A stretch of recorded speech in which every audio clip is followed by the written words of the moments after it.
Morning class third. कैसे हैं आप सभी?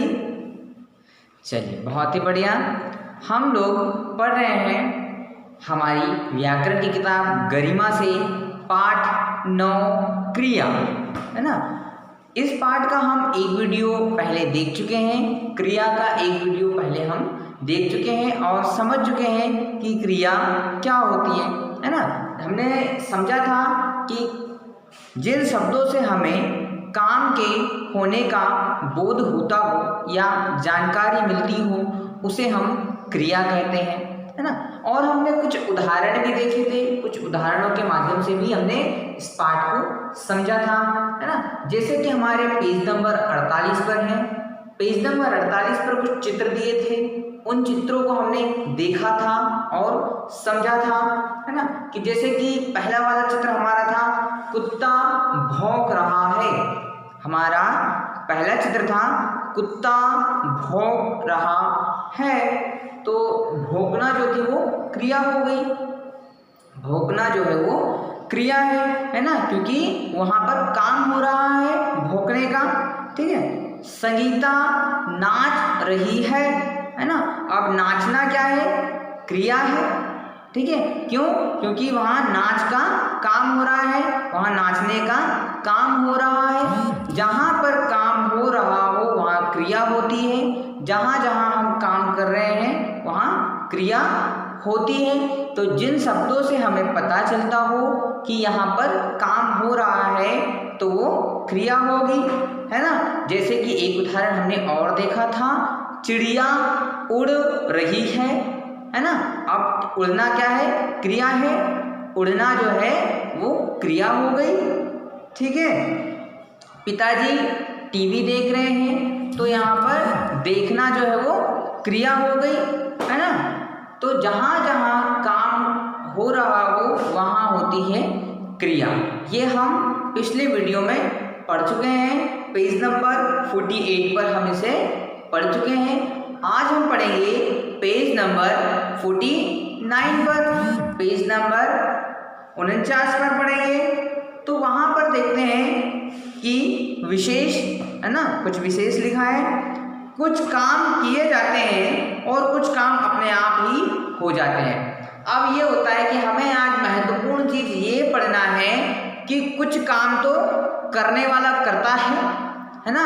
कोई व्यक्ति हो, है ना, या कोई प्राणी हो, वो काम को कर रहा हो, लेकिन कुछ काम अपने आप होते हैं, है ना, उन्हें कोई करने वाला होता नहीं है। कुछ काम अपने आप होते हैं। तो हमें आज देखना है कि कौन से काम ऐसे होते हैं जो अपने आप होते हैं, कौन से काम ऐसे होते हैं जिनको करना पड़ता है ना।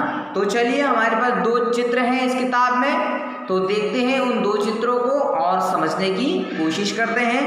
पहला चित्र है मोहन चित्र बना रहा है। मोहन चित्र बना रहा है। अब चित्र तो बन रहा है भाई, है ना, चित्र बनने का काम हो रहा है, लेकिन कौन बना रहा है? मोहन। मोहन के द्वारा चित्र बनाया जाने वाला है। तो यहाँ पर किए जाने वाला काम मतलब काम को कर रहा है। चित्र अपने आप तो बन नहीं रहा है ना। चित्र को किसी के द्वारा बनाया जा रहा है, काम को किसी के द्वारा किया जा रहा है, क्रिया को किसी के द्वारा किया जा रहा है ना। तो क्या होगा? यहाँ पर हमारी क्रिया क्या है? बनाना। क्रिया क्या है? चित्र को बनाना, ये हमारी क्रिया हो गई। लेकिन यह क्रिया किसी के द्वारा की जा रही है। इस क्रिया को कोई कर रहा है। कौन है वो?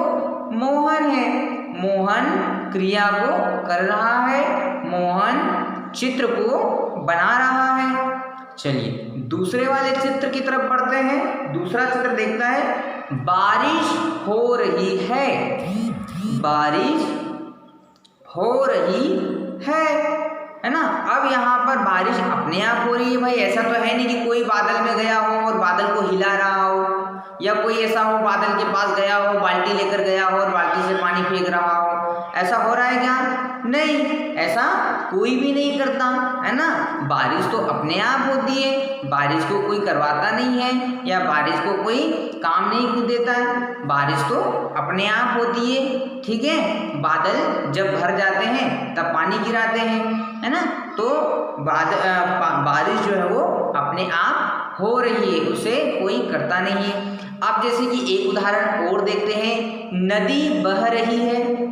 नदी जो होती है ना, नदी जो होती है वो बहती है, तो नदी बह रही है। अब यहाँ पर बहने का काम हो रहा है ना, तो क्या कहेंगे? नदी बह रही है।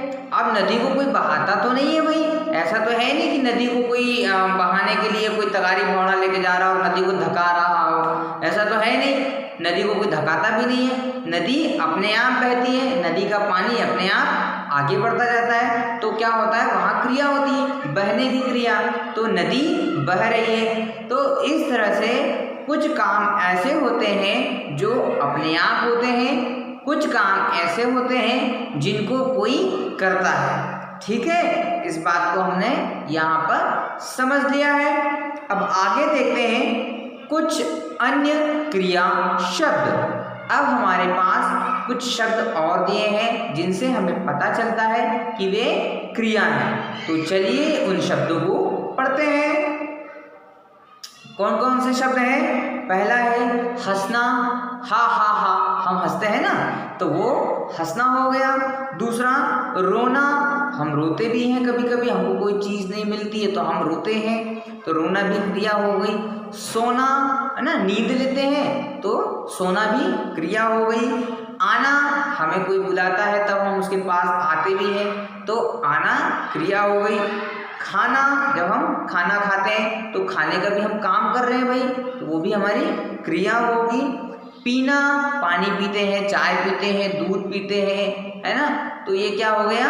पीना भी क्रिया हो गई। चलना, दौड़ना, गाना, पढ़ना, खेलना, सुनना, देखना, उठना, बैठना, नाचना, रुकना, बोलना, लिखना, धोना, ये सभी क्रियात्मक शब्द हैं जिनसे हमें क्रिया के बारे में जानकारी मिलती है, ठीक है। ये सभी शब्द हमारे क्रिया शब्द हैं। तो आप इन क्रिया शब्दों को पढ़ेंगे भी और याद भी कर लेंगे, है ना। जितने याद हो जाए आपसे उतने आप याद कर लीजिए, ठीक है। अब हम देखते हैं पाठ के आखिरी में, अभी तक हमने पाठ में क्या क्या पढ़ लिया, इस पाठ का सारांश हम देखते हैं जो 3 लाइनों में है ना। सबसे पहले हम देखते हैं हमारे पास है परिभाषा इसकी। जिन शब्दों से हमें काम के होने या करने का बोध होता हो या पता चलता हो उन्हें क्रिया कहते हैं, है ना। जिन शब्दों से हमें किसी काम के होने की जानकारी मिलेगी उसे हम क्रिया कहते हैं। जैसे कि हंसना, एक हंसना क्रिया है। अब हंसने का काम हो रहा है, मान लो हम लोग हंसते हैं, सब लोग हंस रहे हैं, तो काम क्या हो रहा है? हंसने का काम हो रहा है भाई, तो हंसना क्रिया हो गई। अब हम सब लोग स्कूल में आते हैं, लंच करते हैं, तो क्या करते हैं? लंच में खाना खाते हैं, ठीक है। तो खाने का काम भी हो रहा है ना, एक काम होता है वो भी, तो वो क्या होगा? खाना हमारी क्रिया हो गई। नाचना हमारी क्रिया हो गई, है ना। नाचने का काम हो रहा है तो उससे हमें पता चलता है कि नाचने की क्रिया हो रही है। क्रिया के बिना कोई वाक्य पूरा नहीं होता, है ना। अब जो भी वाक्य होंगे उसमें क्रिया होती है, ऐसे कोई वाक्य नहीं होंगे जिसमें क्रिया नहीं होगी, है ना। सोना, जागना, दौड़ना, खाना पीना आदि क्रियाएं, ये सभी हमारे पास क्रियाएं हैं, ठीक है। तो इस पाठ को, क्रिया को आज हम यहीं पर खत्म करेंगे, कल से इसके प्रश्नोत्तर करेंगे।